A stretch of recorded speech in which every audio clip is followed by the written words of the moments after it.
y les acaba de aparecer esa pequeña advertencia de que ya estamos procediendo a grabar. Entonces les pedimos que permanezcan en esta reunión.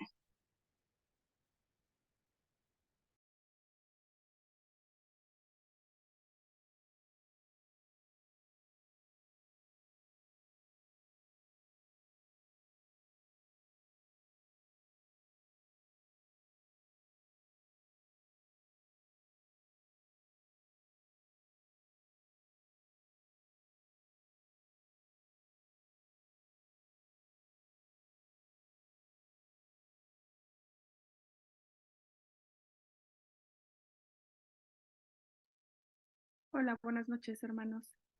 ¿Sí me escuchan?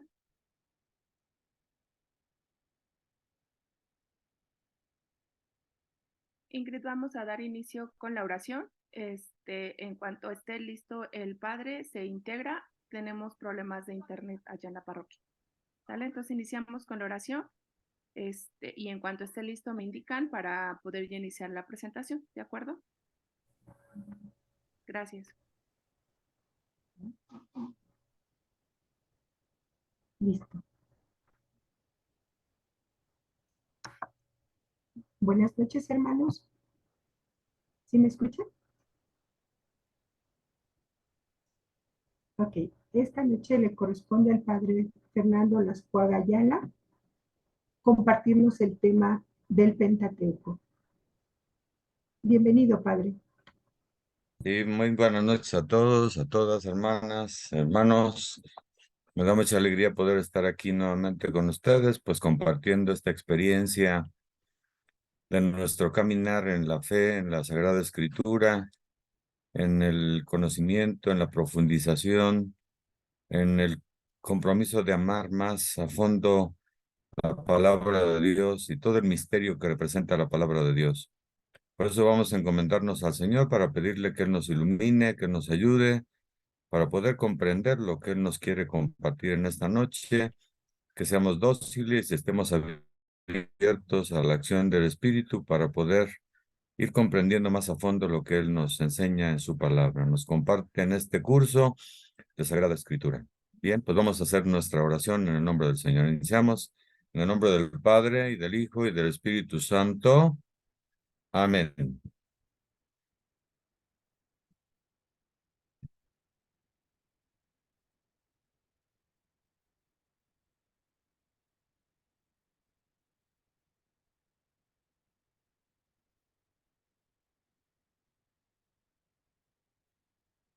Vamos a ir diciendo, ustedes van siguiéndome. Jesús, Maestro, que has dicho, donde están dos o tres reunidos en mi nombre, ahí estás tú en medio de nosotros. Quédate con nosotros que estamos aquí reunidos en tu nombre. Tú eres el Maestro y la verdad. Ilumínanos para que, no tan rápido, ilumínanos para que comprendamos que eres la vida y la alegría de nuestra vida. Tú eres la guía y el camino para que seamos dóciles en tu seguimiento. Adelante. Tú eres la vida, haz que nuestros corazones sean la buena tierra, donde la semilla de tu palabra produzca frutos abundantes de santidad y apostolado.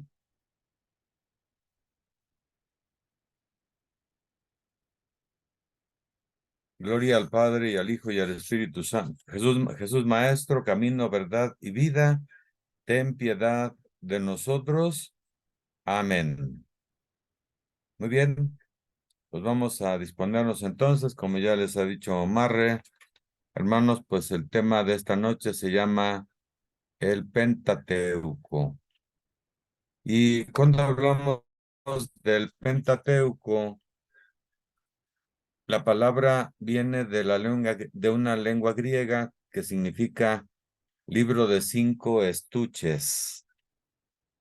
Penta significa 5 y teucos, estuche, es decir, que ahí en esos rollos que se escribían de papiro, pues se ponía el escrito de lo que contenía cada uno de los libros del Pentateuco, y de esta manera pues podemos nosotros descubrir cómo inició este proceso de la puesta por escrito de la Sagrada Escritura. Todos sabemos fácilmente y ubicamos cuáles son estos libros del Pentateuco: el libro del Génesis, el Éxodo, Números, el Levítico y Deuteronomio. Y son considerados como una sola unidad. Y en la misma Biblia se les llama la Toraj. La Toraj o la ley. Y este nombre lo encontramos ahí en el libro de Nehemías 8:2. Es importante que subrayen ahí esta cita de Nehemías 8:2, porque ahí encontramos cómo se le llama a estos 5 libros: la Torá o la ley, o también se le llama el libro de la ley de Moisés en Nehemías 8:1, o el libro de la ley de Yahvé, segunda de Crónicas 17:9, o también el libro de la ley en Gálatas, ya en el Nuevo Testamento 3:10. O sea, de estas formas podemos encontrar cómo se le llama a estos 5 libros iniciales de la Sagrada Escritura. El motivo por el cual los judíos llamaban a estos libros con el nombre genérico de la ley es porque consideraban que lo fundamental de todos estos libros era la ley de Moisés, que Dios entregó a Moisés en el monte Sinaí. De hecho, buena parte del Pentateuco pues habla de las leyes del pueblo de Dios, y siempre fue considerado como un código legislativo de Israel, o sea, como un libro que fundamentaba, que orientaba, que daba el camino para que el pueblo de Israel fuera rigiéndose, podríamos decirlo así, como si habláramos de una constitución nosotros, que en este momento la tenemos en crisis y en peligro, pero en este momento, aquí cuando hablamos del código legislativo, hablamos más o menos de algo semejante, algo parecido, lo que constituía las orientaciones, las normas que iban a ir rigiendo en todo momento al pueblo de Israel. Pasamos a la composición del Pentateuco. Leyendo por primera vez los libros, los 5 libros de la Biblia, parece que todo fluye muy bien y tenemos la idea de que fue escrito por una sola persona, quizá el mismo Moisés, pero no fue así, ya que leemos algunas contradicciones o diferencias en el estilo literario. Y cuando vemos esas diferencias en el estilo literario, eso nos da pie para poder entender que no es un solo autor el que escribió, sino que fueron varios autores. O como ya sabemos, y ustedes deben ya recordarlo o tienen que tenerlo muy presente, a los escritores de la Biblia se les llama agiógrafos, ¿sí? O autores sagrados. También se les llama de esa manera. Entonces, aquí podemos decir que intervinieron varios agiógrafos. No sabemos quiénes hayan sido. Moisés seguramente sí fue uno de los que intervino, pero no fue el único. Entonces, tengamos en cuenta ese elemento importante. Vamos a ver algunos ejemplos para podernos ubicar en este asunto de cómo no fue un solo autor el que escribió estos libros. Pasamos, por favor. Si vemos en Génesis 1:1 hasta Génesis 2:4, parece que el relato de la creación ya terminó, ¿sí? Sin embargo, si vemos Génesis 2:4b, o sea, el verso 4 de Génesis 2 está dividido en la B, indica que hay una primera parte y una segunda parte del versículo, y que entonces en adelante inicia como otro relato de la misma creación. O sea, es como una repetición. Sin embargo, pues yo creo que el autor sagrado lo que quiere es relevar la importancia de este acontecimiento, y por eso, pues ahí está repetición, que no hace otra cosa más que fundamentar e invitarnos a tomar conciencia de que Dios es el creador, de que Dios es el que ha hecho el universo, y que nosotros creemos firmemente que Él es el que ha creado esta obra maravillosa para todos nosotros los hombres. Luego en Génesis, por ejemplo, 6:19, Dios ordena a Noé introducir una sola pareja de animales en el arca, pero poco después en Génesis 7:2, como que contradice la orden y entonces dice que introduzca 7 parejas de animales y una de animales impuros. ¿Y por qué esta contradicción? Pues tenemos que decir que a Dios se le llama, la contradicción también tenemos que entenderla desde el punto de vista de que seguramente ahí intervinieron también 2 autores, ¿no? Entonces, por eso uno dice una cosa y otro dice la otra. Sin embargo, aunque parezca una contradicción, pues no lo es. ¿Por qué? Porque lo que finalmente importa es el hecho de cómo Dios, por medio de Noé, quiso salvar esa creación, introduciendo en el arca a los animales y especialmente a Noé con su familia para salvarlos del diluvio que iba a arrasar con todo lo que había sido creado. Entonces, son contradicciones aparentes, pero en el fondo no tienen mayor trascendencia en el compromiso de comprender o de asumir lo que la palabra de Dios nos está diciendo.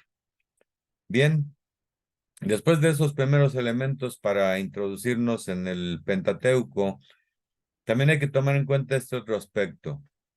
A Dios se le llama de diversas maneras. La más común que nosotros hemos escuchado es el nombre de Yahvé. Es el más común que nosotros tenemos. Los hermanos separados sabemos que no lo llaman de esta manera, sabemos que lo llaman Jehová, pero ese nombre no es el nombre de Dios, porque en el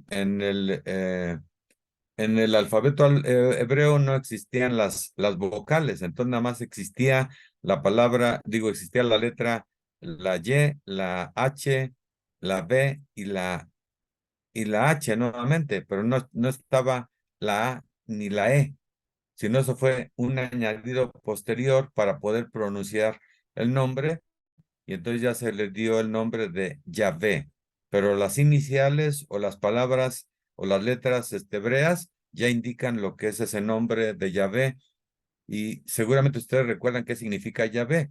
Significa yo soy. Eso significa el nombre de Yahvé. Pero otras veces también se le llama Elohim, y otras veces también se le llama Yahvé Elohim. Estos son entonces solo algunos ejemplos, pero los estudiosos de la Biblia han descubierto muchos más nombres todavía de Dios en discursos interrumpidos, en cambios de estilos literarios, en la diversidad de vocabulario que se encuentra, en la diversidad también del pensamiento teológico, que esto ya es meternos en Honduras y no es el momento para entrar en eso.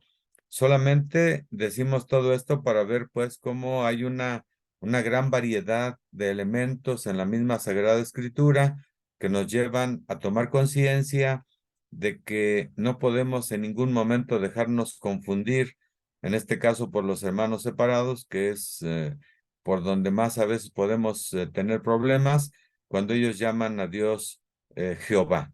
Y realmente, bíblicamente, no hay elementos para poder probar que su nombre fuera Jehová, sino que su nombre es Yahvé, o Elohim, o Yahvé Elohim.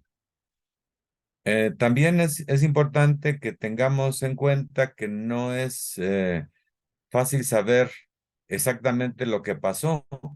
Sin embargo, debemos deducir con seguridad algunas explicaciones como estas. Hablando ya del Pentateuco nuevamente. Sabemos antes que nada que el Pentateuco, así como aparece en nuestra lectura, es fruto de varias fuentes o documentos o tradiciones literarias, ¿sí? Que fueron recopiladas en un solo libro. Además, el Pentateuco fue escrito a lo largo de mucho tiempo, o sea, no se escribió de hoy a un mes o 2 meses. Pasó por muchas manos que lo corrigieron, que lo resumieron o que precisaron situaciones.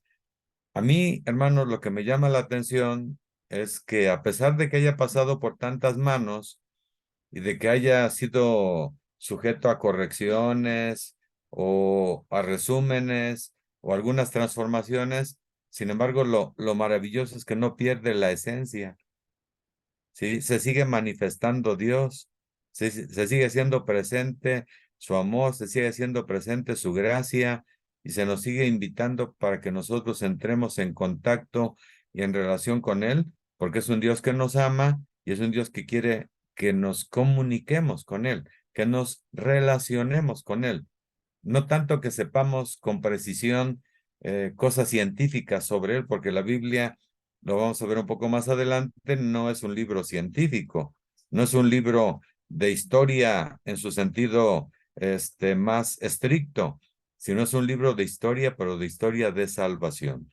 Entonces hay que tomar en cuenta esos elementos para que no nos confundamos y para que tampoco nos angustiemos si no entendemos todo, porque no lo podemos entender todo tampoco, porque no tenemos los elementos para poder explicar todo esto, puesto que tienen muchísimos años estos libros que fueron escritos. Bien, pasamos adelante. Ya vamos a hablar ahora, nos enfocamos en las fuentes o las diferentes tradiciones.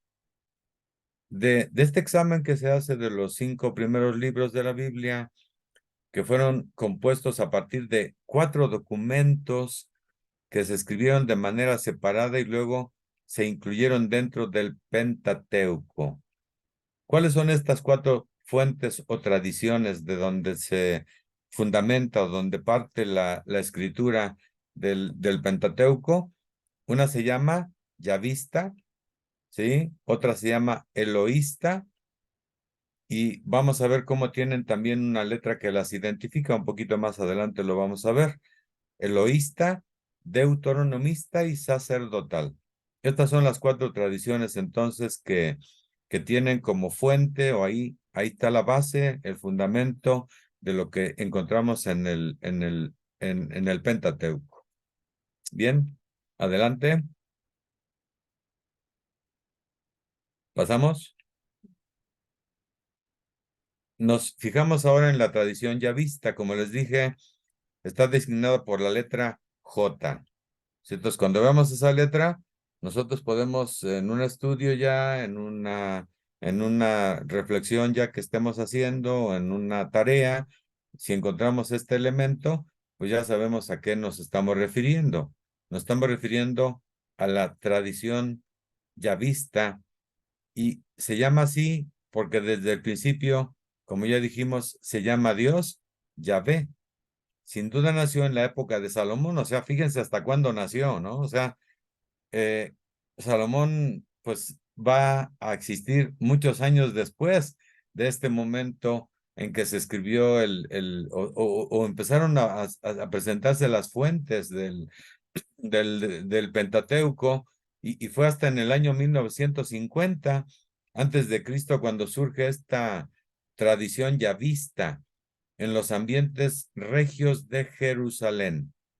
Y textos clásicos de esta tradición, y eso sí es trabajo de ustedes porque no lo podemos ver ahorita, no nos podemos detener. Ustedes tienen que hacer ese trabajo ya personalmente, dedicándose a ver la Sagrada Escritura y a constatar esto que estamos diciendo aquí. En Génesis 2:4b, como dijimos, ya lo mencionamos ese texto anteriormente, 2:4b y siguientes. Eso quiere decir SS, siguientes. Y también lo encontramos en Éxodo 34:1 al 26, para que ahí también ustedes puedan ubicar y puedan 10 al 26, perdón, no 1, sino 10 al 26, porque no veo ahí bien con las fotos. Entonces es del 10 al 26, ahí podemos encontrar estos elementos. Ahora vamos a ver cuáles son las características que tiene esta tradición yavista, por favor. Bueno, pues una primera característica es que tiene un estilo muy concreto y expresivo, que describe a sus personajes con precisión. Es una primera característica o un primer elemento importante que hay que tomar en cuenta para ubicar esta tradición yavista ya que cada una va a ser diferente. Segunda característica, tiene imágenes muy vivaces. Describe a las personas, los lugares, las costumbres del pueblo, se interesa por el origen de las cosas, de los hombres y también del mal, también que está presente dentro de esta realidad de lo que esta tradición nos presenta y que nosotros hemos escuchado y hemos descubierto que se hace presente ahí en el libro del Génesis, al inicio, de cómo el mal se introduce en la vida del hombre y cómo este mal viene a crear un tremendo desequilibrio, una situación de fractura en la relación del hombre con Dios y de Dios con el hombre. Pero bueno, pues ahí descubrimos esta realidad que pues no podemos negar, y que esa realidad del mal pues lamentablemente sigue presente en medio de nosotros, y todos nosotros somos testigos también de esta realidad. La tercera característica es que Dios es presentado con imágenes muy humanas y populares, ¿sí? Trabaja con el barro. Por ejemplo, dice que Adán, perdón, lo hizo del barro y se pasea por el Edén, o sea, un Dios que camina, que comparte la vida con el hombre, que cierra la puerta del arca, por ejemplo, ¿no? También eso es algo muy significativo de cómo esta tradición presenta a Dios y cómo visita y cómo también come con Abraham, ¿sí? No, no es como, sino come con Abraham, ¿sí? Y de esta manera se presenta como un Dios así muy familiar, como un Dios muy cercano, como un Dios que comparte la vida de los hombres, no un Dios alejado, no un Dios distante, no un Dios ajeno a nuestra vida, sino un Dios que está muy presente en medio de nosotros y que nos anima y nos invita a vivir en esa relación de amor con Él. La cuarta característica es que la salvación del pueblo estriba en la posesión de la tierra prometida.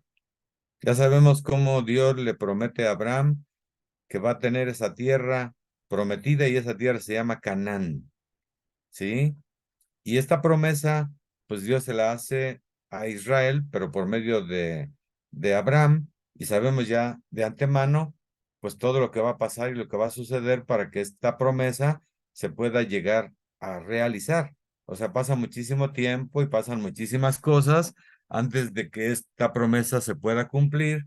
Y antes, como ya veíamos en la primera etapa, pues primeramente, pues para que Dios le concediera a Abraham la descendencia de su hijo Isaac, pues sabemos toda esa historia que es muy fuerte y muy importante, y también nos enseña mucho para nuestra vida. Entonces, esas son las principales características de la tradición yavista.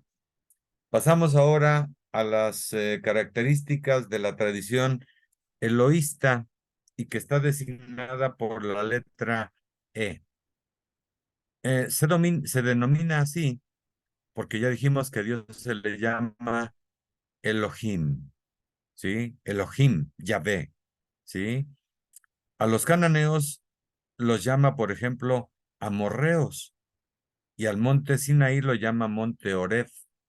O sea, ahí como que hay también una contradicción.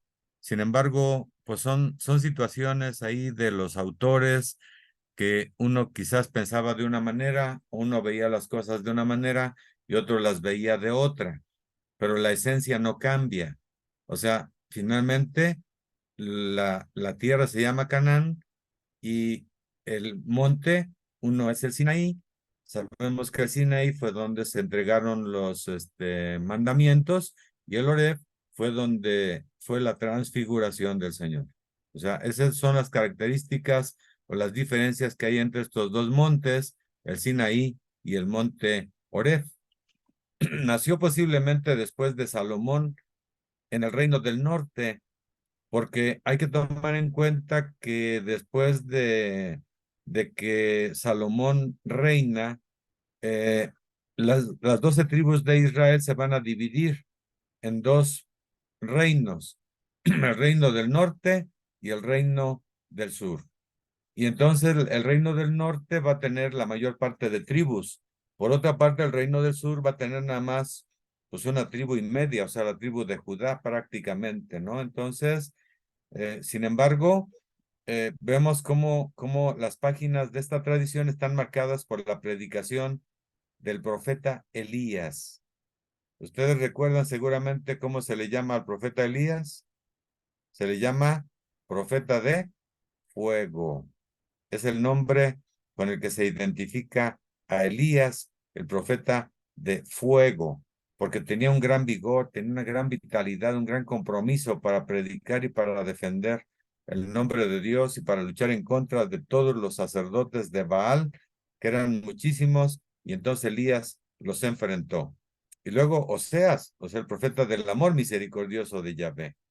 Oseas es extraordinario en su forma de cómo habla, de cómo nos presenta a Dios también de una forma tan hermosa, tan plena, como un esposo enamorado de su pueblo, que lo busca, que se compromete con él, a pesar de que el pueblo es un pueblo muy difícil, como ustedes me entenderán, y nosotros somos también ese pueblo difícil y complicado. Así es que, pues, a pesar de que Dios nos busca, muchas veces nosotros no nos dejamos encontrar por Él, no nos dejamos amar por Él. Sin embargo, Dios nos sigue amando y ese amor nunca nos lo va a rechazar y nunca nos lo va a negar, sino siempre nos lo va a estar invitando a que lo recibamos. Bien, también en Éxodo 2, Moisés protege a las hijas de Raquel, ¿sí? Y en Números 11 al 33 al 14, Josué, ya vemos ahí a Josué como sucesor de Moisés, porque Moisés no llegó a la tierra prometida, porque precisamente sabemos que él se quedó en el desierto y ahí fue sepultado. Bueno, pues vemos ahora la siguiente tradición, ¿va? La siguiente tradición bueno, seguimos ahí diciendo que es menos dramático esta tradición. Permítame un segundo, nomás me tomo una pastillita que me tengo que tomar y ahorita seguimos. Disculpen, hermanos.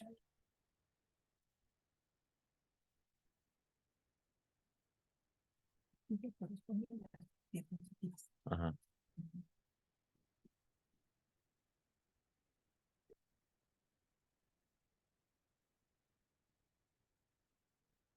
Perdón.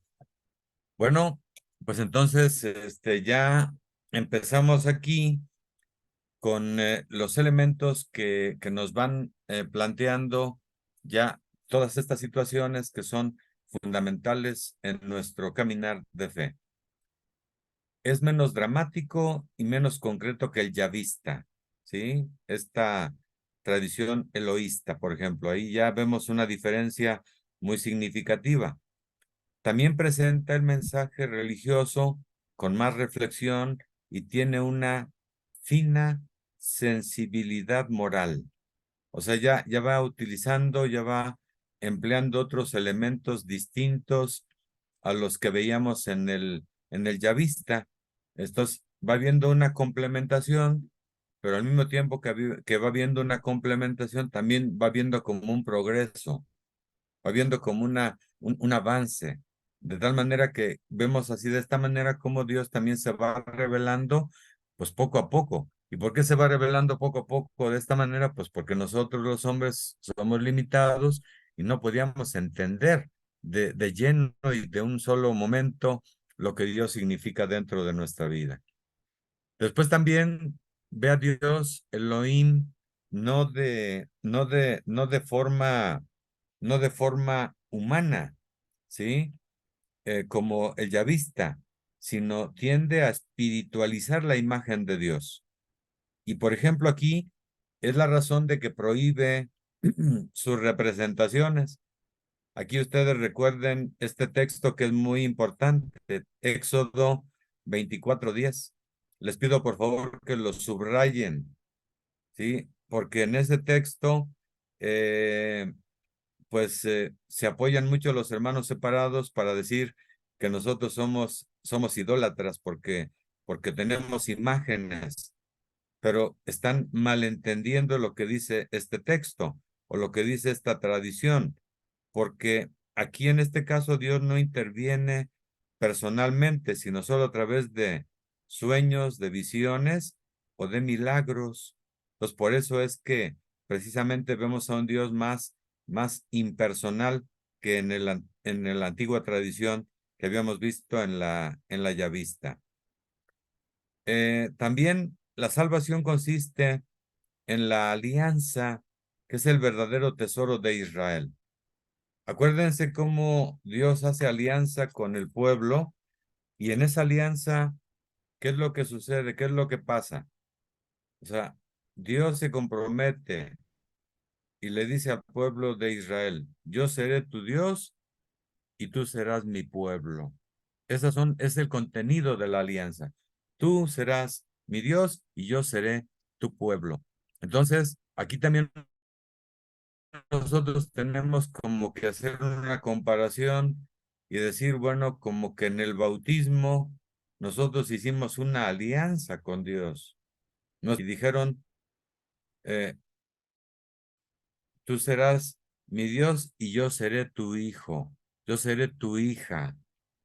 Y en función de esa alianza es como nosotros podemos vivir más plenamente nuestro compromiso de amor con el Señor. Es necesario no distraerse. Veo algunos un poco distraídos por ahí que están riéndose o no sé de qué estén riendo, si conmigo o de mí, pero veo algunos que están distraídos, ¿va? Entonces, pues concéntrense, hermanos, porque estamos metidos en un momento de fe y hay que vivirlo con este espíritu y con esta conciencia y con esta decisión, porque si no, pues no tiene sentido nuestra presencia en el curso, estamos perdiendo el tiempo. Entonces, la alianza es un tesoro espiritual muy superior al tesoro material de la tierra. Lo que aquí yo les invito a que nos hagamos es el siguiente, hermanos. Vivimos nuestra relación con Dios en esta clave de alianza. Nos reconocemos verdaderamente comprometidos con el Señor. O sea, alianza no es un contrato, es un compromiso de amor, de entrega, de donación, de querer vivir en esa relación de compromiso, de vivir amando al Señor y de dejándonos también amar por Él, para que de esta manera nuestra vida pueda tener un sentido diferente, porque por lo que no se hace por amor, definitivamente pues no funciona. Si a Dios no lo amamos, pues Dios se nos vuelve una obligación, se nos vuelve algo molesto, se nos vuelve alguien pesado, pues que no le captamos, que no le entendemos, que no nos comprometemos con él, que no le abrimos el corazón y no nos dejamos conducir por su amor y por su gracia. Bien, pues ahora pasamos a la tradición, sacerdotal, perdón, la deuteronomista. Nada más hacemos ahí una acotación. Los dos documentos, o sea, la yavista, la tradición yavista y la eloísta, después de la caída de Samaria, quiero decirles que es la capital del reino del norte, ¿sí? O sea, hay que tener en cuenta esos dos elementos. Samaria o Samaria, se puede decir de las dos formas, es capital del reino del norte y Judá es la capital del reino del sur, o sea, Jerusalén. A Jerusalén también se le llama Judá, ¿sí? Entonces es la capital del reino del sur. Y Samaria es la capital del reino del norte, que precisamente se fusionaron dieron la mayor parte del Génesis, del Éxodo y de Números. Entonces, tengamos en cuenta también ahí este aspecto que es importante y fundamental para poder comprender que después hay esta fusión y a partir de ahí vemos ya que se refleja en estos tres libros del Pentateuco. Bien, pasamos ahora sí a la tradición deuteronomista, por favor. Como es evidente, esta tradición se encuentra en el libro del Deuteronomio y su letra que identifica esta tradición es la D. ¿Sí? Entonces, con excepción de los capítulos 32, 33 y 34, que son de otras fuentes. No se sabe, no se dice explícitamente de qué fuentes, como les digo, es un misterio la Sagrada Escritura también, porque a veces nosotros quisiéramos entender todo muy fácilmente, pero son muchísimos años que nos apartan de cuando se realizaron estos escritos a este momento, y entonces tenemos que comprender y tenemos que también ser humildes para poder dejarnos guiar y poder tener la fe de que efectivamente es Dios el que nos está hablando y que es Dios el que se está manifestando, pero que hay muchas cosas que nos rebasan en nuestras posibilidades para poderlo comprender. Pero sí hay que subrayar que el autor de este documento no se conoce, como ya les dije, pero debió ser un levita, ¿sí? Es decir, un sacerdote. ¿Por qué un sacerdote? Porque la tribu de Leví era la tribu sacerdotal del pueblo de Dios, y por ese motivo se le llaman levitas a los sacerdotes en el Antiguo Testamento, y eran los que iban peregrinando de pueblo en pueblo, precisamente inculcando la fidelidad a lo que ya dijimos anteriormente, la alianza. La alianza como un elemento central y fundamental y decisivo que el pueblo de Israel va a vivir con el Señor.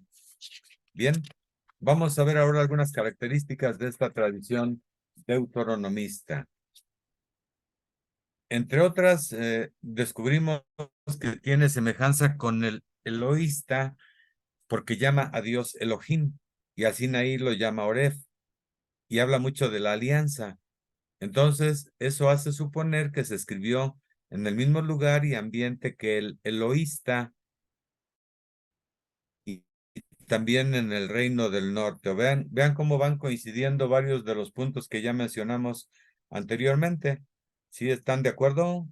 ¿Sí se entiende, se capta eso o no se ha captado? Es importante que lo vayan constatando ustedes, que lo vayan revisando y que vayamos viendo la unidad y la fuerza que tienen estos elementos. En esta tradición, otra vez, la figura central es Moisés, pero no es el Moisés de la tradición yavista y eloísta, que era un hombre de acción, que era un caudillo liberador, sino aquí ya descubrimos a un Moisés con otras características, es decir, un Moisés que es orador, legislador, que hace largos discursos y que da leyes a su pueblo. ¿Por qué da leyes a su pueblo? Pues porque el pueblo va caminando por el desierto,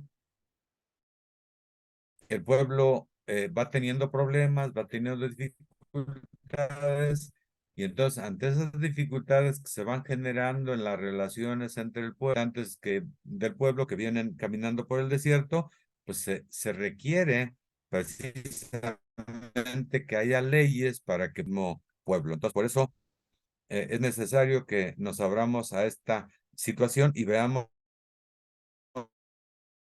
estas diferencias entre las características de Moisés en el eloísta y las características de Moisés ahora en la tradición sacerdotal. Continuamos, por favor.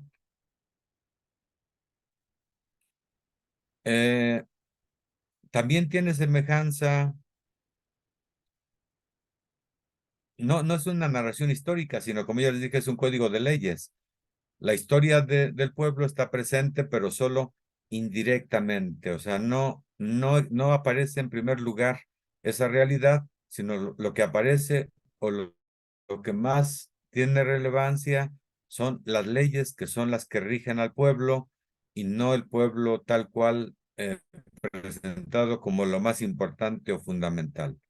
Tiene un sentido de exhortación, como si fuera una homilía.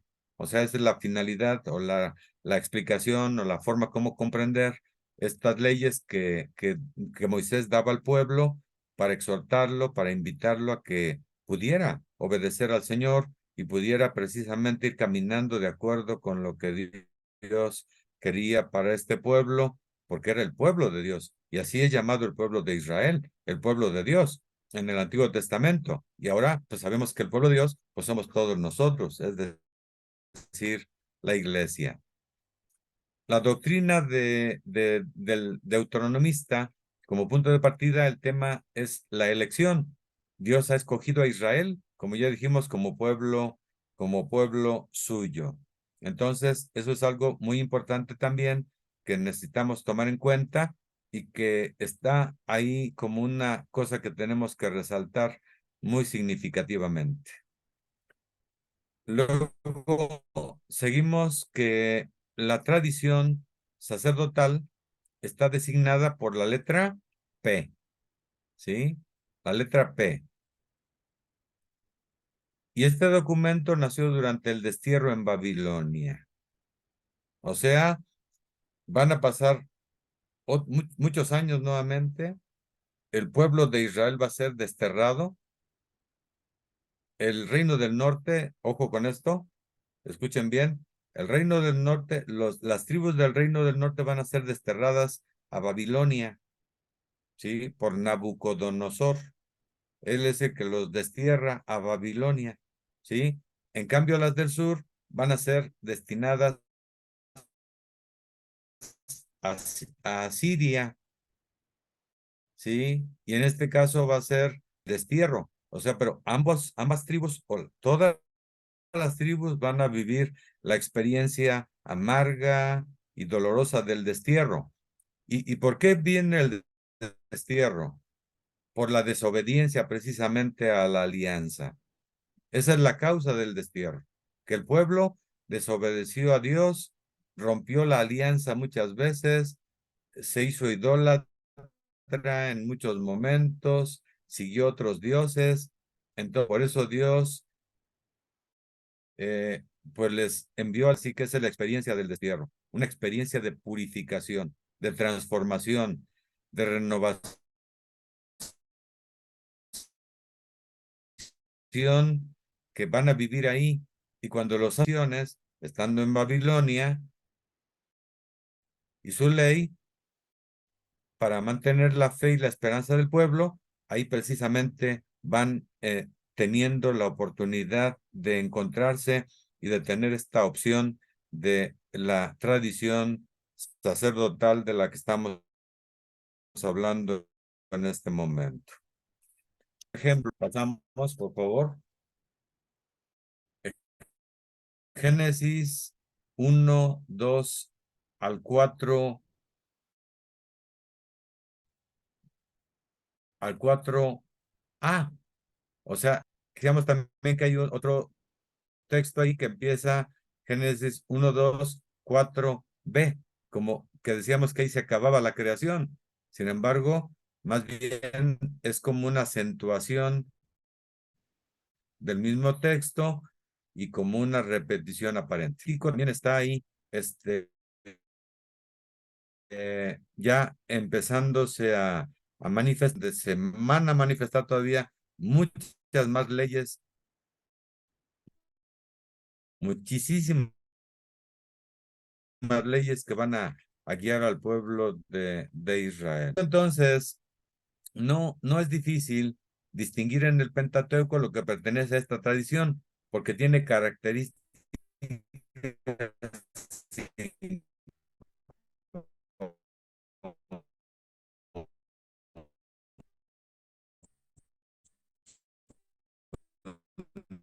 increíbles. Primera característica,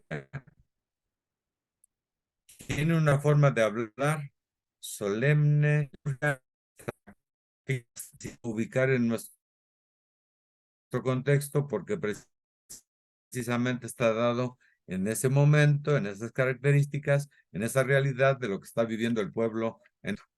Sin embargo, hay algunos elementos muy importantes. Por ejemplo, se preocupa de enseñar, especialmente las normas de culto. Y uno de los elementos muy importantes aquí que hemos de tomar en cuenta es que Dios descansa. Dios no se cansa, ¿sí? No se cansa como nosotros, que somos bien cansaditos y por cualquier cosa estamos ya cansados, ¿sí? Y lo hacemos de emoción. Dios no se cansa. ¿Por qué no se cansa? Porque Dios es espíritu. Dios no tiene cuerpo. Entonces Dios no se puede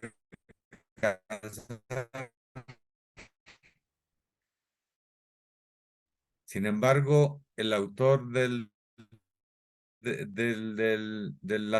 sacerdotal presenta hablando de esta dimensión literaria de descanso, el Shabbat o Shabbat,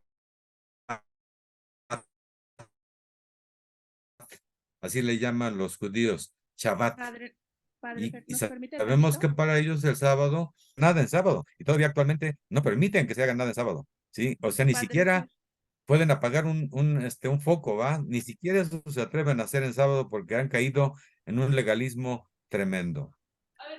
También otra característica es que busca la precisión de las fechas, o sea, cuida la cronología, cuida los acontecimientos que se van dando y de esta manera nos va dando pues como pautas ya más precisas que no encontrábamos en las otras tradiciones.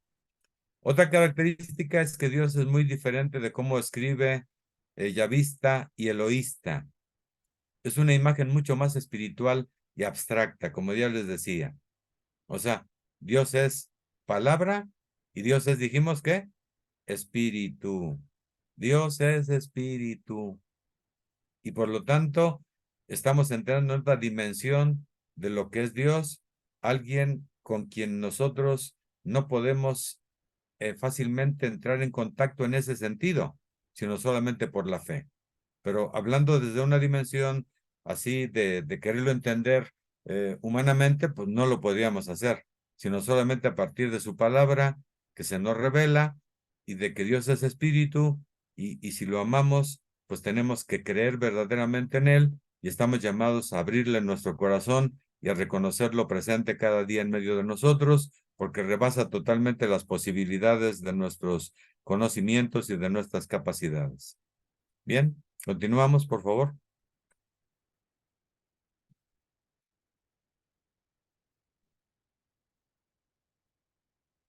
Es la última que nace en la formación del Pentateuco. O sea, la tradición, ¿cómo dijimos que se llama? Sacerdotal. ¿Sí? La tradición sacerdotal. Los sacerdotes durante el tiempo de Esdras y Nehemías dan las últimas pinceladas del Pentateuco. Si ustedes van al libro de Esdras, van a escuchar cómo Esdras era el sacerdote que alguna ocasión se puso a leer la palabra de Dios para todo el pueblo y se pasaron ahí todo un día escuchando la palabra de Dios y se llenaron de alegría junto con Nehemías. Entonces son los encargados de dar estas últimas pinceladas al Pentateuco. Así hacen una síntesis orgánica, es decir, una síntesis organizada. No me quiten todavía no.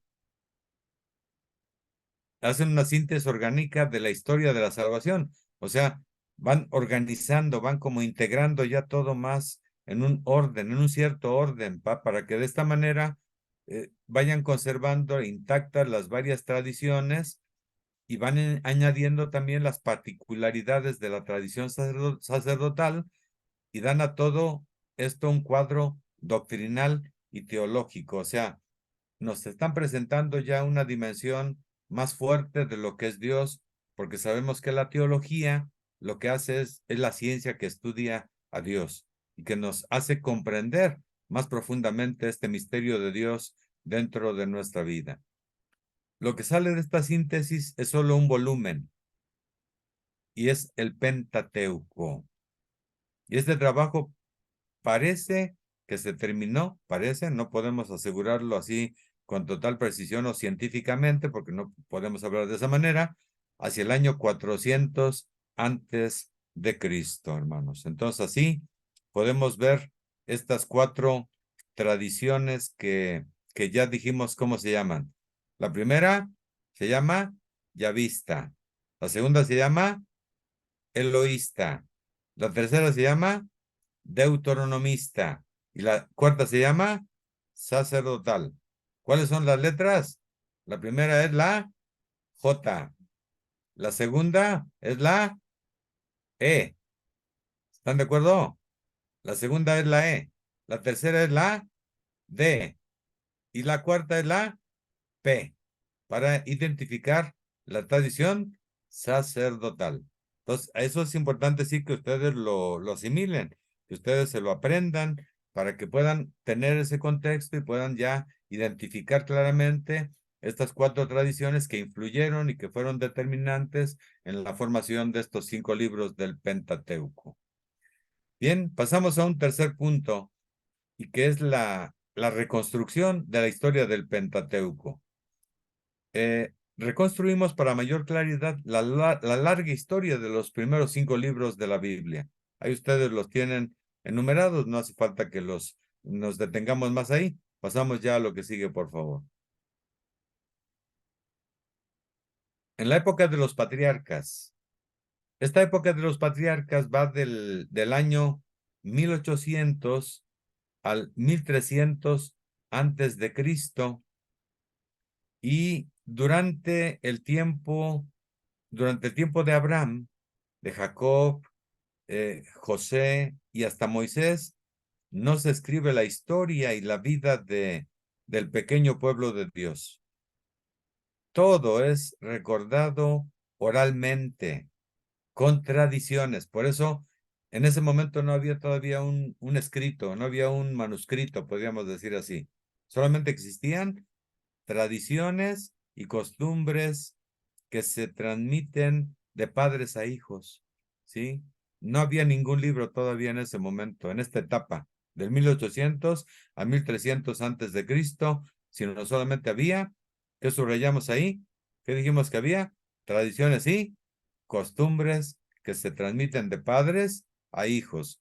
Y en esta época, sin embargo, parece que se escriben pequeños recuerdos o anécdotas, como podemos descubrir en Génesis 4:23 o en Génesis 9:25 al 27, donde escuchamos la bendición de Noé, ¿sí? La bendición que hace Noé precisamente para el Señor y para su familia misma también. Entonces, ahí eso ustedes tienen que irlo constatando en su estudio ya personal en la Sagrada Escritura. Luego pasamos a la siguiente época, que es la época de Moisés. Época de Moisés, que va de los años 1250 a los 1200 antes de Cristo. Estas partes con el tiempo serán ampliadas en el libro del Éxodo y del Deuteronomio. En esta época también están escritas algunas partes como Éxodo 15, 21 y siguientes, que es el canto del Mar Rojo. Es el canto donde el pueblo manifiesta el gozo y la alegría por la liberación de Egipto, y que es un himno, o que es un canto muy hermoso, es un himno de alabanza, de glorificación a Dios, porque se ha manifestado poderosamente la mano de Yahvé, la victoria de Yahvé sobre el faraón de Egipto y todos sus ejércitos, ¿va? Entonces, por eso es muy importante ahí que revisemos y que gocemos y disfrutemos de este texto de Éxodo 15, 21 y siguientes. Y que de hecho, ustedes recuerden que ese cántico lo proclamamos en la vigilia pascual. En la tercera lectura de la vigilia pascual se proclama este cántico, que es respuesta precisamente a este acontecimiento de la liberación del pueblo de Israel, y cuando Moisés abre las aguas del Mar Rojo y pasa el pueblo de Israel, y los egipcios quedan ahí ahogados y son ahí destruidos por el Señor. Y también tenemos otro muy importante, que es en Números 10, 35 al 36, el canto del arca. El arca de la alianza, ya dijimos lo importante que era la alianza para el pueblo de Israel, y cómo ahí se guardaron las tablas de la alianza, o sea, los mandamientos de la ley de Dios.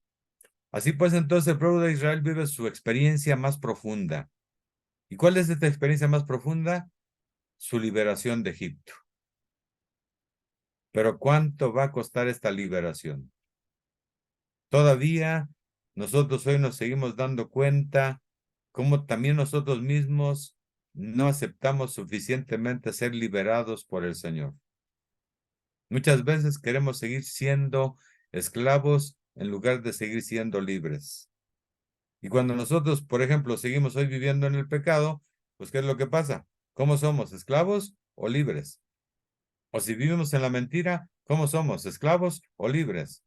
O si somos personas liosas y complicadas y chismosas y personas que odiamos o que creamos conflictos con los demás o nuestra misma familia, pues seguimos, hermanos, viviendo como esclavos. Seguimos viviendo lamentablemente como esclavos que no hemos aceptado, que no hemos decidido pasar a vivir esta experiencia de liberación a la que el Señor nos está llamando y nos está invitando a todos nosotros dentro de nuestra vida. Ya se me adelantaron, no se adelanten. Estamos todavía con Moisés. Entonces, esto es muy importante que lo tengamos en cuenta, hermanos, porque de otra forma no alcanzamos a captar, no alcanzamos a descubrir la profundidad de estos elementos, ¿sí? Liberación de Egipto. Egipto representa el pecado. Egipto representa la situación de esclavitud en la que tú y yo hoy estemos viviendo. Así es que sería bueno que hiciéramos una lista de cuáles son nuestras esclavitudes, hermanos y hermanas. Seguramente todos las tenemos, unos más y otros menos, pero todos somos esclavos de una o de otra manera, del dinero, de la televisión, del celular, de la comadrita chona, no, de cuánta cosa, no, de cuántas situaciones nos volvemos esclavos, ¿verdad? Del pan, ¿verdad? De la televisión, de las telenovelas, ¿verdad? No, ¿para qué les platico más? ¿No? Ustedes ya saben, ¿para qué les platico más? Y también el viaje a la tierra prometida, que es el éxodo y que es toda una aventura tremenda, donde el pueblo va a vivir una experiencia fortísima de purificación y donde el pueblo también se va a rebelar contra Dios y donde el pueblo va a tener muchos problemas también con Moisés, hasta el punto que Moisés en un momento ya no quiere seguir con el pueblo y le dice a Dios, pues ahí está tu pueblo, ya estoy cansado, ya no los aguanto, ya no los tolero, como en algún momento ustedes con sus hijos que ya no los aguantan y ya quisieran deshacerse de ellos, pero hay que seguir ahí adelante con ellos, acompañándolos, ayudándolos, animándolos y todo en base al hecho central que ya dijimos que es el fundamento de todo este compromiso. ¿Cuál es? La alianza, el decálogo, los mandamientos que Dios nos ha dado, que son precisamente leyes de amor y leyes de salvación, que si nosotros realmente nos comprometemos a luchar para poner en práctica, otro gallo nos estaría cantando. Pero hoy nuestro mundo y hoy nuestras familias están tremendamente dañadas. ¿Y cuál es la causa de este daño tan tremendo que estamos viviendo en nuestras familias o que viven los matrimonios o que estamos viviendo en nuestra patria en este momento? No obedecemos los mandamientos de Dios. No le hacemos caso a Dios. No amamos verdaderamente a Dios. Y si no amamos a Dios, tampoco podemos amar a nuestros hermanos. Entonces, si alguien dice que ama a Dios, dice San Juan, pero no ama a sus hermanos, ¿qué es? Un mentiroso, un hipócrita, una persona que lamentablemente no está viviendo ni entendiendo lo que significa lo que la palabra de Dios nos está diciendo. Y una ley esencial es el culto, pero ese culto lamentablemente se pervirtió mucho y pues llegó a convertirse en una situación de que el pueblo mismo se pervirtió y Dios no estuvo de acuerdo con muchas de estas manifestaciones de culto y les estuvo recriminando de muchas maneras y de muchas formas esta situación de un culto vacío, de un culto que no tenía ningún compromiso fundamental de transformación y de renovación de la persona. Ahora sí pasamos a la siguiente etapa. La época de la conquista de Canaán, o sea, la etapa de los jueces, que va del 1200 antes de Cristo al 1050 antes de Cristo. En este tiempo, el pueblo de Israel se asienta en la tierra prometida. que ya dijimos que se llama Canaán. Renueva la alianza con Dios por medio de Josué, que es el sucesor de Moisés, acuérdense. De ser un pueblo nómada, entonces ahora va a convertirse en un pueblo agricultor. Ahí está una característica muy importante y muy especial y significativa que debemos tomar en cuenta para que nos ubiquemos en los cambios que va a ir habiendo dentro del pueblo de Israel. Es cuando se escriben y se amplían algunas páginas, como tenemos ahí estos ejemplos. Deuteronomio 27, 15 al 26, donde se habla de los mandamientos de Siquem, y Deuteronomio 33, donde se nos presenta el código de Moisés. Continúan las tradiciones orales de la historia de los patriarcas, pero aún no hay escritos muy largos, como una historia del pueblo de Israel.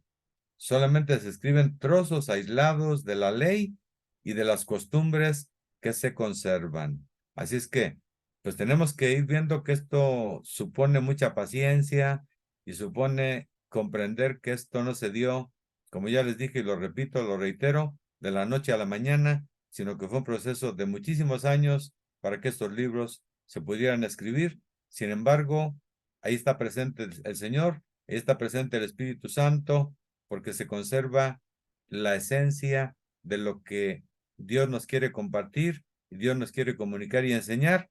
Y a pesar de que hay tantas situaciones de revisiones y de gente que interviene, no se pierde lo fundamental, que es la actuación del Espíritu Santo en la puesta por escrito de la Sagrada Escritura. Pasamos ahora a la primera época de monarquías. O sea, ya terminamos la etapa de los jueces y pasamos a la etapa de los reyes.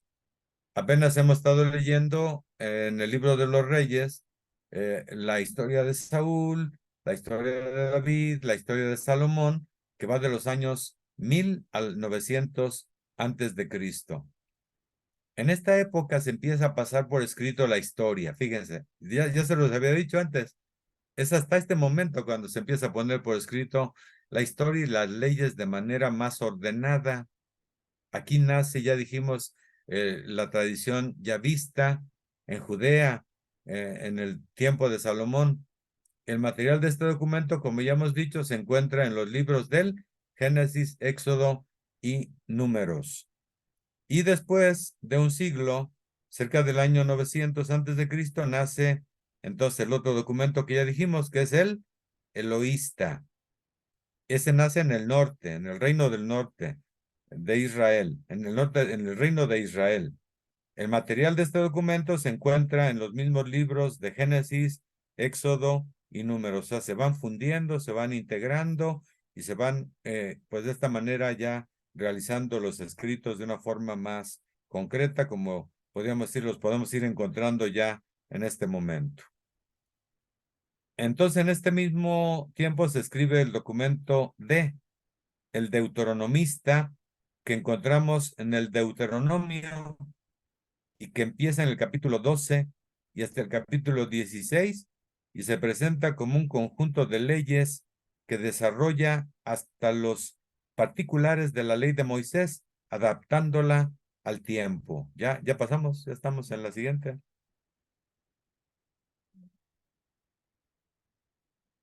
¿Sí? Segunda época de la monarquía. Ahí vemos como elementos más importantes. Ya te pasaste, más retrásale. En la segunda época de la monarquía, encontramos aquí a un profeta muy importante. Y este profeta muy importante se llama Ezequiel. Ezequiel es uno de los profetas mayores, y Josías también, que él no se considera como profeta, pero también es un personaje muy importante que va a vivir del 900 al 700 antes de Cristo. Esto pasa cuando el reino del norte, o sea, se le llamaba reino de Israel, cae bajo de Asiria con la caída de Samaria en el 722. Los libros escritos en el norte bajan al sur de Judá y está en una sola historia o en una sola versión. Mientras tanto, el documento del Deuteronomio viene enriquecido y es casi terminado. En el año 622, el rey Josías descubre el libro de la ley. Entonces, Josías fue rey de Israel y él tiene ese avance muy significativo de descubrir precisamente este documento, este libro de la ley, que así dijimos que se le llama el Pentateuco, precisamente, el libro de la ley o la Torá. Recuérdenlo, para que no nos confundamos en ese sentido. Entonces, esa es la importancia que tiene Josías y la importancia de Ezequiel es que Ezequiel va a ir con el pueblo al destierro, los va a acompañar, va a estar con ellos para hacer presente al Señor y para ver que a pesar de que Dios destierra a su pueblo, sin embargo, no lo abandona en ningún momento, sino que lo acompaña por medio de los profetas. Entonces, Ezequiel va a estar ahí con ellos y los va a animar y los va a impulsar para seguir viviendo su compromiso con el Señor.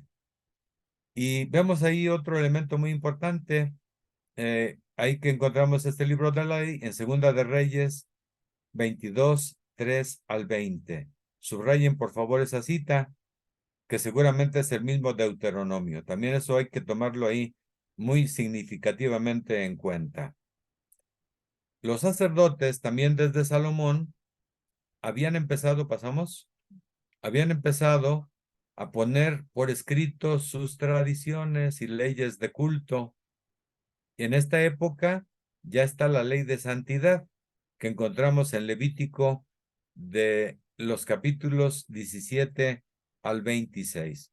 Entonces son muchísimas leyes ahí, muchísimos escritos que pues realmente esto crea una necesidad de meternos mucho más a fondo para poder ver todo esto y en este momento no nos sería posible meternos en esta posibilidad. Pero lo importante es que tengamos este panorama general y que ya quien quiera ir profundizando vea que pues esto de la Biblia es algo muy comprometedor, es algo muy profundo y es algo que implica pues seguir estudiando, seguirnos metiendo y seguir descubriendo pues toda la riqueza y toda la profundidad que tiene la palabra de Dios dentro de nuestra vida.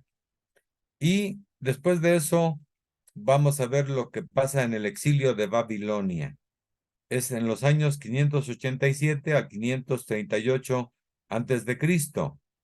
Durante el exilio o destierro, la tradición sacerdotal, esto es el libro del Levítico y otras páginas que van a completar Génesis, Éxodo y Números, reciben los últimos retoques. También el Deuteronomio es enriquecido con añadiduras y correcciones. Entonces, como ven, es todo un proceso, toda una serie de ires y venires, de que ya está y todavía no está, y que vamos a hacer esto y vamos a precisar lo otro. Y entonces es un proceso bastante exigente y comprometedor y que tenemos nosotros que ver en el trasfondo de todo esto la acción del Señor, la acción de su Espíritu que sigue sosteniendo y que sigue manifestando, y que se sigue haciendo presente para decirnos que Él está en medio de nosotros. Y después del exilio, ya del año 538 al 400 antes de Cristo, el pueblo de Israel retoma a su tierra, o sea, regresan a la tierra prometida, se reestructura como pueblo que toma de nuevo unidad por obra especialmente de quienes ya mencionamos, Esdras y Nehemías.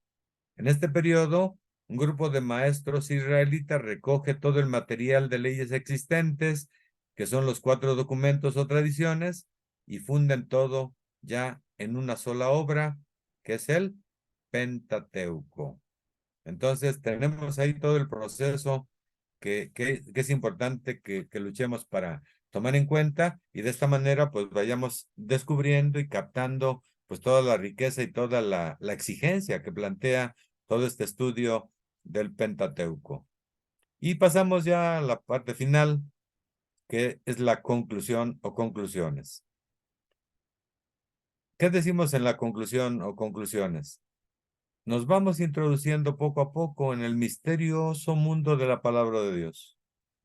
Se los mencioné desde hace rato, ya no lo estoy diciendo en este momento, sino desde antes les dije, la palabra de Dios es un gran misterio que rebasa todas nuestras capacidades y todas nuestras posibilidades.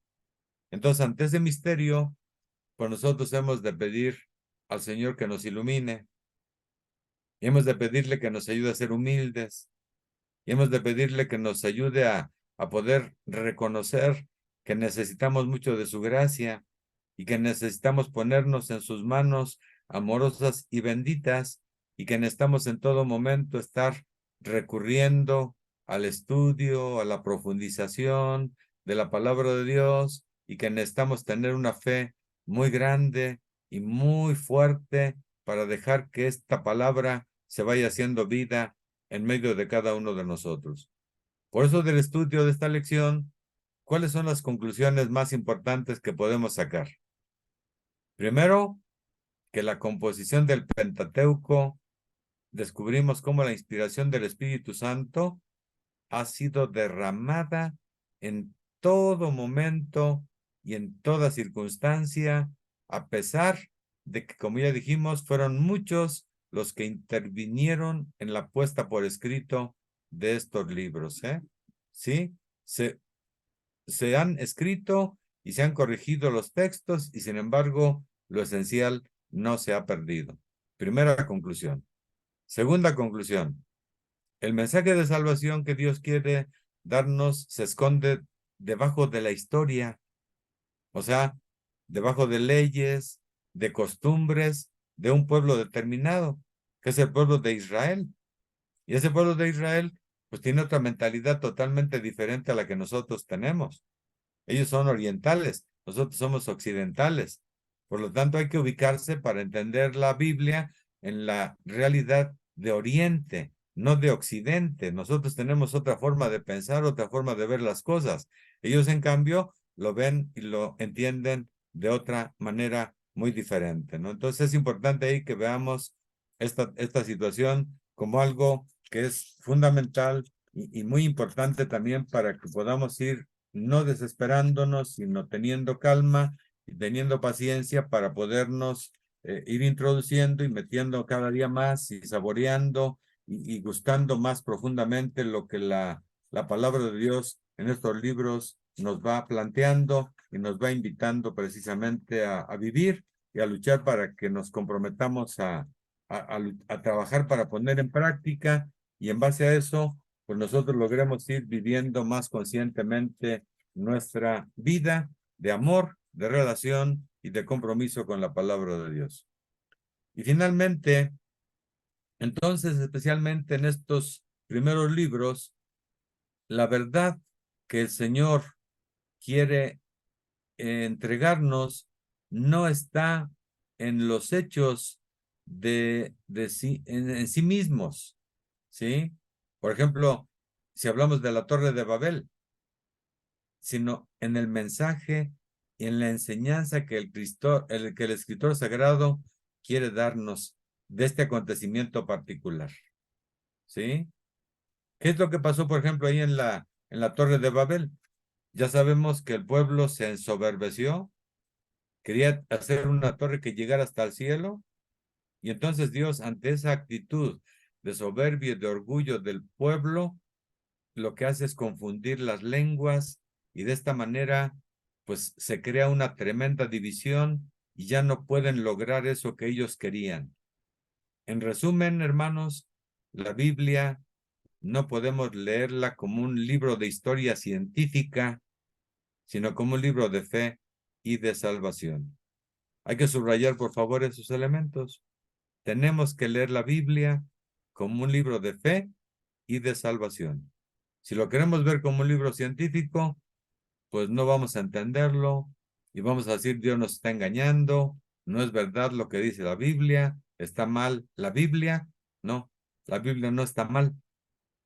porque la Biblia no tiene como pretensión darnos lecciones de historia científica, sino que lo que la Biblia nos propone es el camino que nosotros tenemos que seguir para poder salvarnos y para poder vivir esa plenitud de amor y de relación con Dios en la que Él quiere que todos nosotros nos comprometamos a luchar y a vivir cada día en nuestra persona.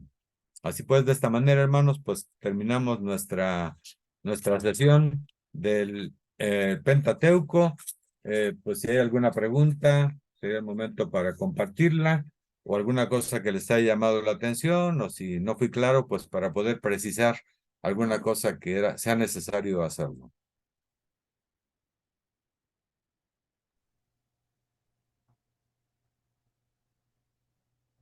Hermanos, el chat está abierto por si gustan plasmar ahí sus dudas, preguntas, comentarios. Aquí los leemos y los compartimos con el Padre para que nos apoye en dar respuesta o apoyarnos en alguna de nuestras dudas.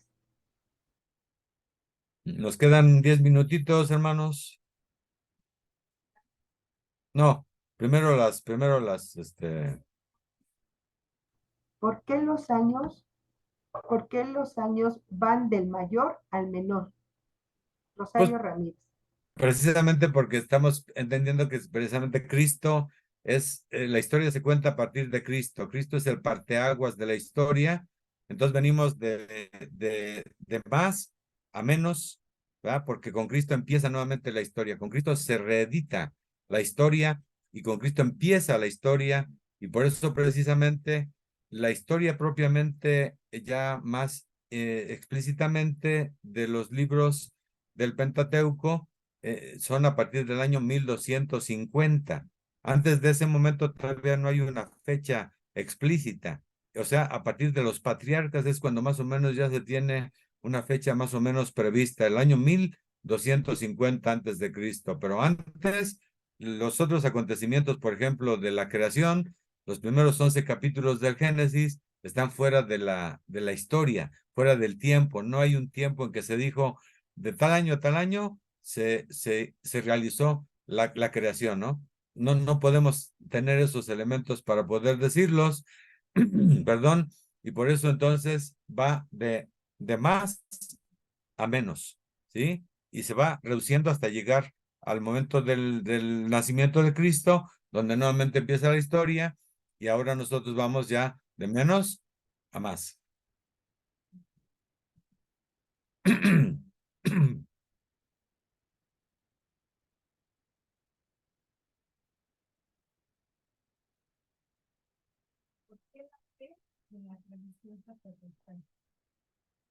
Porque es la forma como lo quisieron designar, o sea, ahí podríamos pensar como en las demás que lo más tradicional, lo más correcto sería haberle puesto la S. Sin embargo, pues el autor sagrado o los estudiosos de la Sagrada Escritura quisieron ponerle la P, pues para identificar esta tradición como rompiendo con los elementos que veníamos descubriendo en las primeras tres tradiciones, que fue la yavista, que fue la eloísta y que fue la deuteronomista.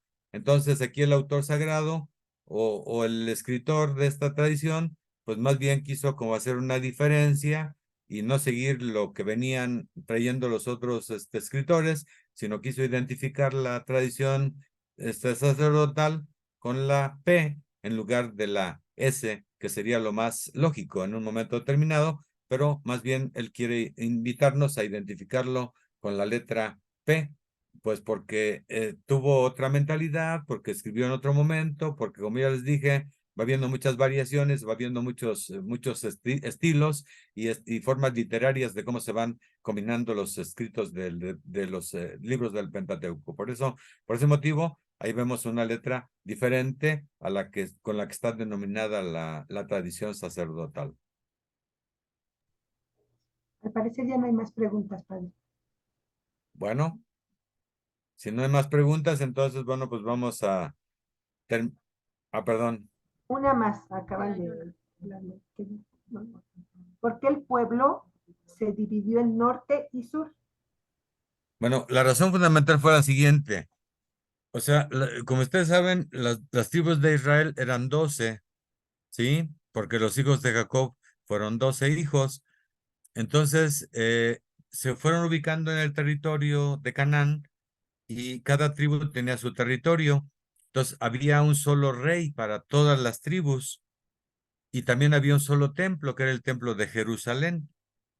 Sin embargo, después de que muere David, Salomón empezó muy bien su reinado, pero Salomón, después de su primera etapa, que fue maravillosa y que fue un rey excelente y que fue un rey muy sabio, porque le pidió precisamente a Dios la sabiduría para poder gobernar a su pueblo, después Salomón se pervierte, empieza a tener muchas concubinas, muchas mujeres, entonces pierde esa esencia de su compromiso con el Señor y aunque en el tiempo de Salomón no sucede el cisma, a eso se le llama, por eso va a ser los dos reinos, porque va a haber un cisma, y ese cisma va a dividir a las 12 tribus.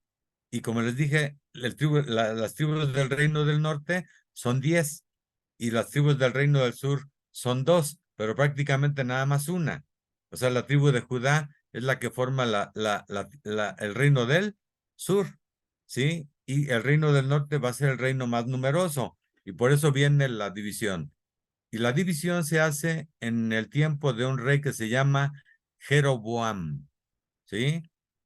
Jeroboam es el que va a ser el cisma y en el tiempo de Jeroboam, entonces sucede que ya los de las tribus del norte ya no van a Judá, o sea, a Jerusalén, ya no van al templo, sino ya tienen su propio templo, ¿sí? Ya hicieron su propio templo, ya tienen su propio rey, entonces ya están divididos. Por eso el reino del norte y el reino del sur, ¿sí? Y las dos capitales que ya les dije. ¿Alguien me quiere responder cuáles son las dos capitales del reino del norte y del reino del sur? Ahora yo les pregunto a ustedes. A ver, ¿quién me quiere decir cuáles son las capitales cuál es la capital del reino del norte? Puede levantar su mano para que les ¿A habilitemos el quieren audio. levantar la mano y decirme cuál es la capital del reino del norte? No, no. ¿Cuál es la capital del Pusieron reino ya del en el chat. norte? Ya en el chat. Samaria, exactamente. Samaria. Esta Ah, persona sí puso atención. La capital del reino del norte se llama Samaria o Samaria. Se puede pronunciar de las dos maneras. Y la capital del reino del sur se llama Judá. ya ¿Sí? contestaron, Raquel. Así identificamos ambos reinos. ¿Sí? Y cada reino después va a tener sus reyes. Sin embargo, aquí nomás subrayo algo muy importante. Jesús va a nacer ¿de cuál reino? ¿Del reino del norte o del reino del sur? ¿De dónde? ¿De cuál tribu nace Jesús? Exactamente, exactamente, Esther. Jesús nace de la tribu del sur, o sea, descendiente de David, ¿sí? Aunque David también se portó mal y ya sabemos que ofendió a Yahvé y se portó mal porque mató a Urías y se metió con su esposa.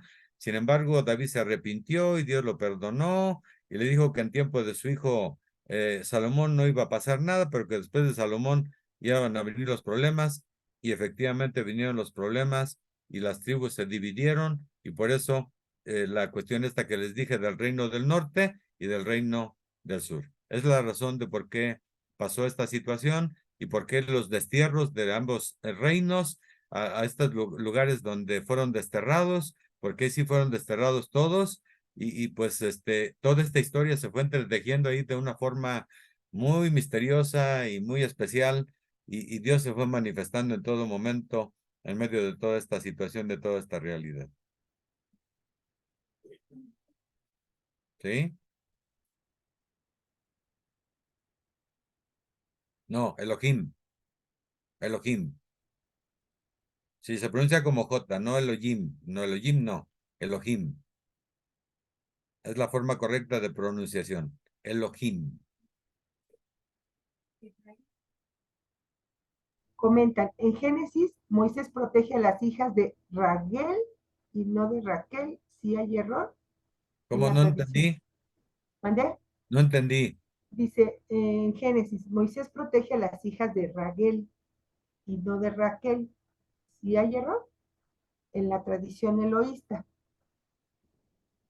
Como les decía, o sea, puede haber una variación en los nombres porque como son diferentes autores que intervienen en un momento determinado, pues puede haber un cambio de nombre, o sea, pero la esencia no cambia. O sea, esos son elementos accidentales, pero no son elementos esenciales.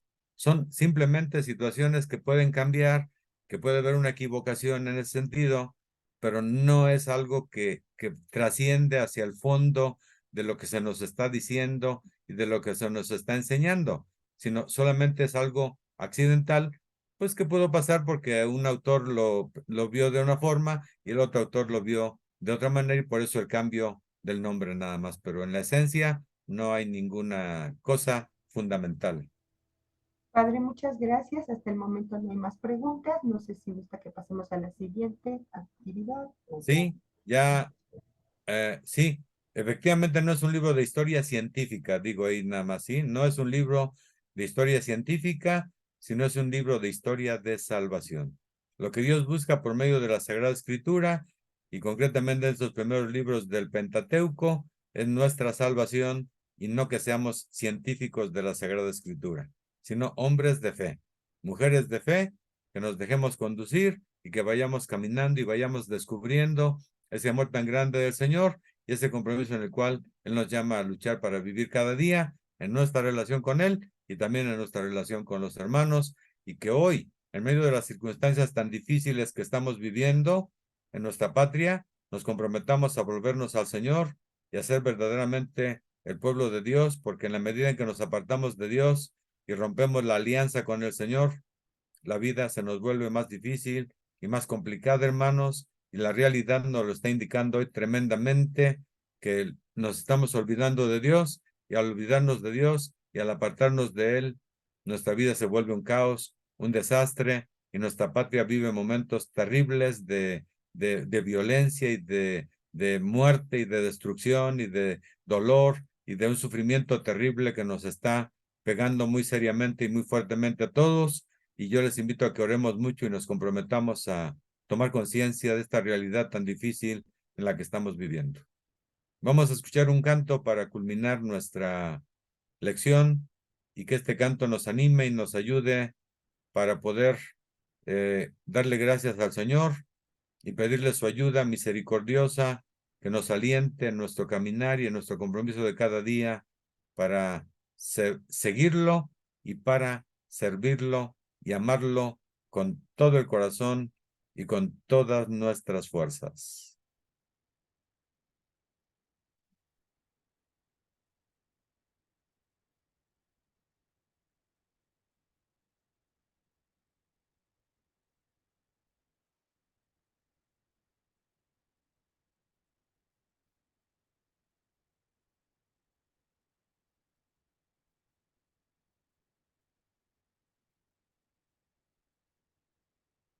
¿No se escucha?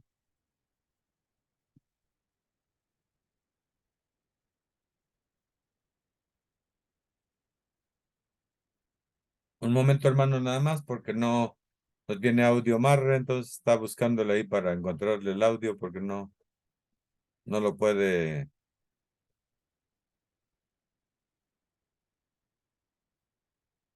poner, pero si no se puede, pues ya lo dejamos así. Y se manda en la edición, ahí saldrá en la edición, para que ustedes, si quieren, ahí lo puedan tomar en cuenta. Y de esta manera, pues vamos a concluir nuestra lección del Pentateuco en el tema 17 que hemos estado reflexionando. Y les invito pues a que concluyamos con esta sencilla oración que les invito a realizar. Ya va a empezar, perdón, ya va a empezar.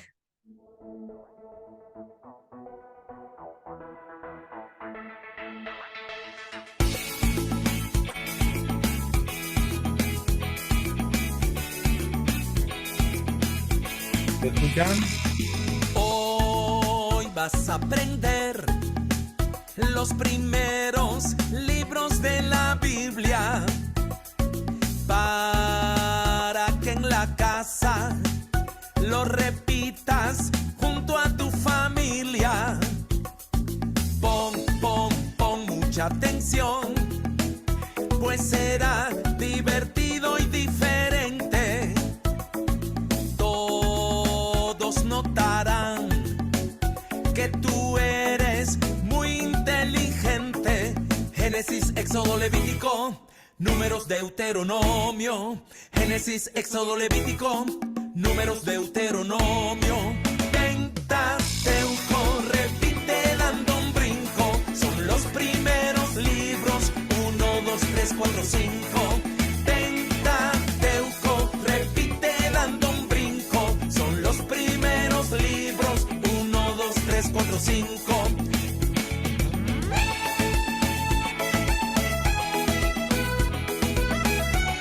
Para que se pongan en onda, hermanitos.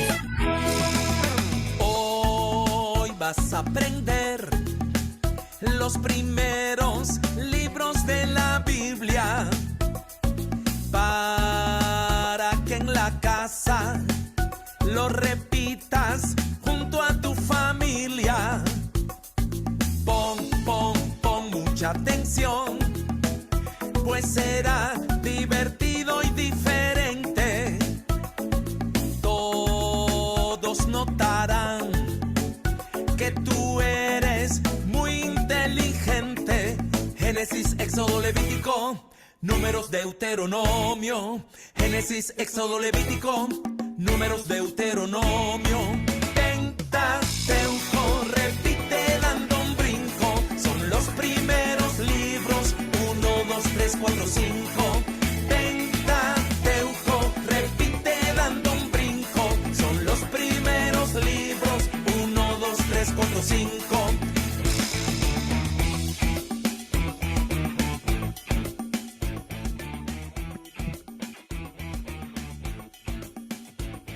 Muy bien, hermanos, pues muchas gracias por su atención. Gracias a mi equipo de apoyo, también aquí en la parroquia, a Marre, a Susel, que me apoyan muchísimo. Les agradezco de todo corazón.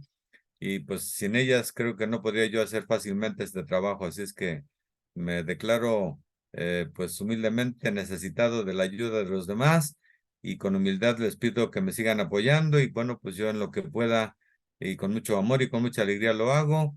Trato de transmitir lo mejor que sea posible estos conocimientos para que nos animemos, nos entusiasmemos y nos comprometamos a seguir profundizando más en esta historia de amor, esta historia de salvación, de gracia, de vida en la que el Señor nos llama a comprometernos y hacer esa alianza de amor con Él para decidirnos a vivir como sus hijos, como matrimonios, como familias más cristianas, más comprometidas a dejar que esta palabra que el Señor nos regala se haga vida en cada uno de nosotros y entonces va a haber un cambio y va a haber una transformación muy especial y significativa en nuestra vida y muy especialmente en este momento que estamos en la Cuaresma.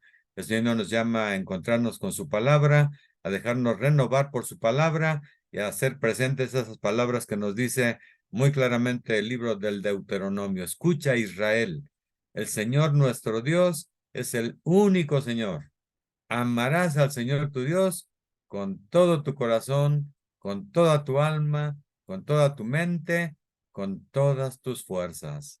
Eso es algo muy hermoso y muy importante que todos tenemos que llevar grabado en nuestro corazón y en todo nuestro ser para luchar y trabajar cada día para que Dios sea el dueño y el Señor de nuestra existencia. Les doy la bendición del Señor y que Él les acompañe y les bendiga en sus familias y en todas sus necesidades y que todos tengan un feliz y bendecido descanso. El Señor esté con ustedes y la bendición de Dios Todopoderoso, Padre, Hijo y Espíritu Santo descienda sobre ustedes y les acompañe siempre. Hasta luego, hermanos. Bonita noche. Gracias, Ingrid. Dios te bendiga mucho. Muy amable. Hasta luego. Hasta luego, gracias, Padre. Buenas noches. Muchas gracias. Buenas noches, hermanos. Les repito, en la brevedad posible les haremos llegar los videos que se van a editar y subir al canal de YouTube.